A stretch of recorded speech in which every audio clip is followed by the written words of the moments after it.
guys, happy Tuesday. This week is Valentine's Day. How do you do that?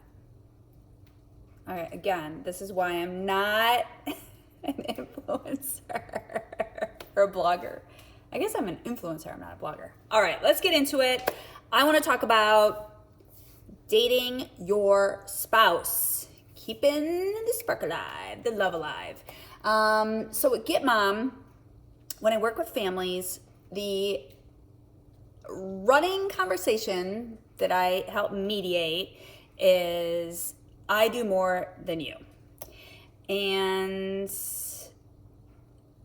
I have 3 ideas to help you date your spouse and get rid of the blame game. Okay, so just prioritize your time together. I know it's hard to do when there's a lot of animosity and you're tired and you often hate your significant other, but try to prioritize your time together.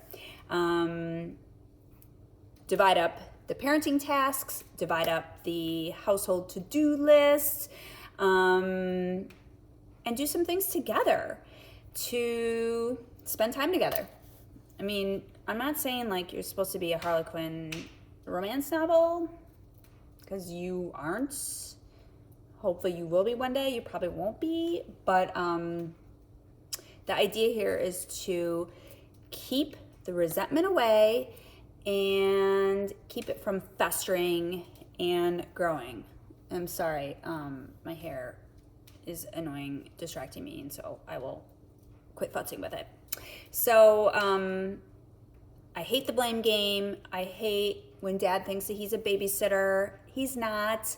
But mom, you shouldn't be blaming him. You need to get the cojones to speak up and get him to rally. Because, you know, these issues are never going to go away, and they're only going to grow larger as you grow your family and as you as adults grow your own life and interests. So it's just like paramount to schedule time in together and communicate. And it's as simple as, for example, on Friday night, ask your significant other, hey, what's going on for the weekend? What do you need to do to feel human? What would you like to do?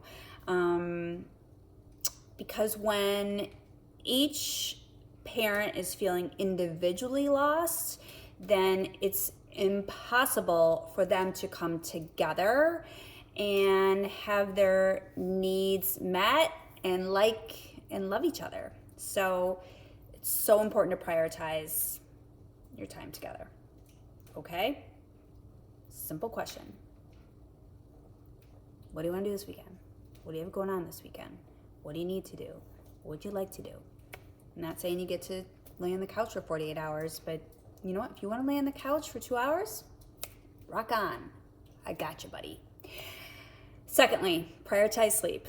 I know I'm a broken record. I just am. Because sleep is amazing. Sleep is so important.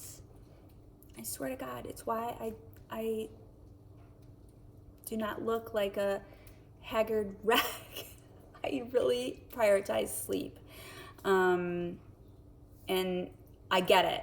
One of the most important factors in your love life is the hardest to come by, which is sleep, especially obviously with children.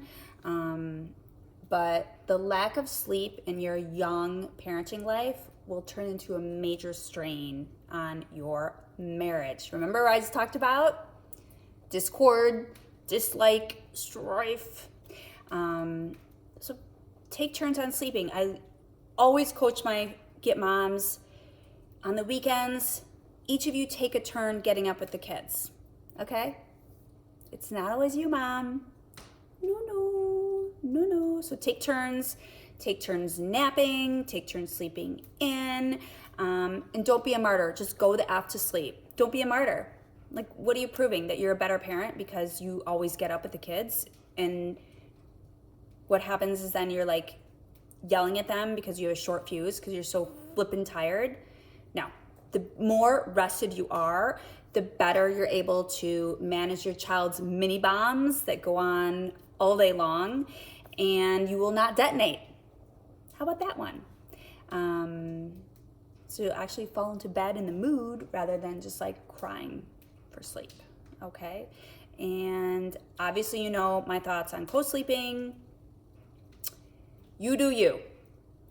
But if your child is preventing you from even just Netflixing and chill, you know who to call to fix that, okay? Lastly, establish your baby's routine. I know, again, I'm so sorry. I'm always talking about sleep and schedule because they're the number 2 most important steps in the 7-step system for getting it together. So it seems obvious, but without set routines, you're not going to be able to carve out time in your couplehood. When children are on routines, they know what to expect, and then mom and dad can sprinkle in their lives around baby. And routines start early, often, all the time. And couples with strong routines tend to feel less stress in their relationship because they can predictably make room for their children around their marriage. They can predictably make room for their marriage around their children. Okay, let me say this again. I'm gonna back it up. Couples with strong routines for their small children tend to feel less stress in their relationship because they can predictably make room for their marriage around their children. Today! All right, so build your village, build your sleep schedule, build your routine schedule for the kids, prioritize time together, get your calendar out, and get it together. All right, thanks for tuning in. Happy Tuesday, happy Valentine's Day.